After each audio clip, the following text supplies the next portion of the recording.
Hi everyone, today we're going to study volume of a combination of solids. The volume of the solid formed by joining two or more basic solids will actually be the sum of the volumes of the constituents. Example 1. Shanta runs an industry in a shed, which is in the shape of a cuboid surmounted by a half cylinder. See this figure here. If the base of the shed is of dimension 7 meters by 15 meters, and the height of the cuboidal portion is 8 meters, find the volume of air that the shed can hold. Take pi equals 22/7. When we analyze our figure, we can see that the required volume equals the cuboid's volume plus half of cylinder's volume. We can put the formula as for the cuboid's volume, that is length times width times height, plus half of cylinder's volume, that is pi r squared times h. Then we substitute the values. We have 15 times 7 times 8 plus 1/2 times the quantity pi. We write 22/7 times the radius squared. In our figure, the diameter here is 7 meters. So half of this is 7/2. So we see here 7/2, that is squared, times the h. For the cylinder, the h is the height, which is 15. Then we simplify the two groups. In the first group, we have 840 plus. The second group is simplified as 288.75. Then the sum is the required volume, that is 1128.75 cubic meters.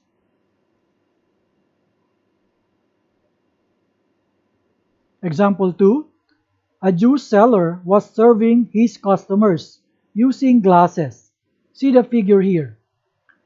The inner diameter of the cylindrical glass was 5 centimeters, but the bottom of the glass had a hemispherical raised portion, which reduced the capacity of the glass. If the height of a glass was 10 centimeters, find the actual capacity of the glass. Use pi equals 3.14. When we analyze our figure, the actual capacity equals the apparent capacity of glass minus hemisphere's volume. The apparent capacity of glass, that is cylinder's volume, then subtracted by the hemisphere's volume. Let us put the formulas respectively. For the cylinder's volume, that is pi r squared times h, minus hemisphere's volume, 2/3 times pi times r cubed. Let us now substitute the values. The pi is 3.14 and the radius is 2.5. And we see here the diameter is 5. Therefore, radius is 2.5. And the h, the height is 10.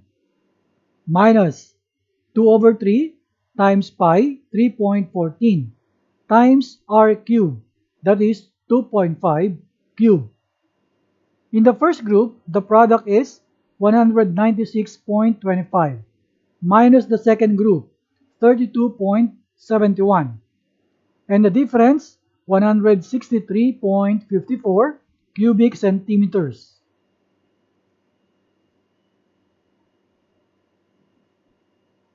Example 3.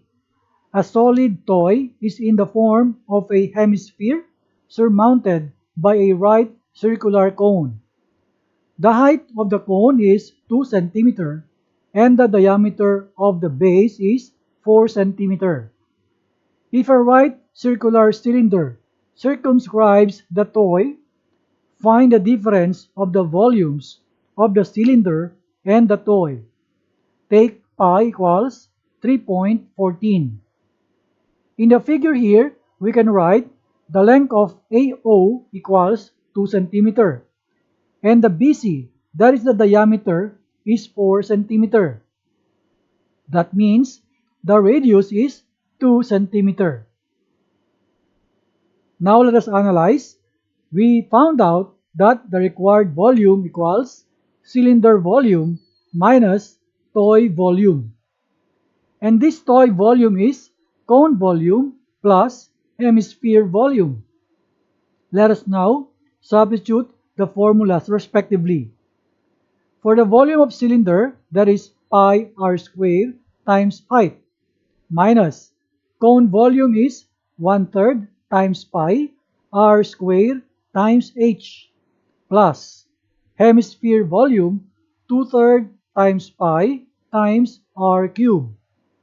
Let us substitute the corresponding values. For the cylinder volume, that is 3.14 times r squared is 2 squared. Now for the height, that is AO plus OP. That will be 2 plus 2. That's why we write here 4. Minus 1/3 times 3.14 times 2 squared. Now for the height of the cone, that is the AO, so we write here 2 plus 2/3 times pi 3.14 times 2 cubed. Let us simplify each of the products.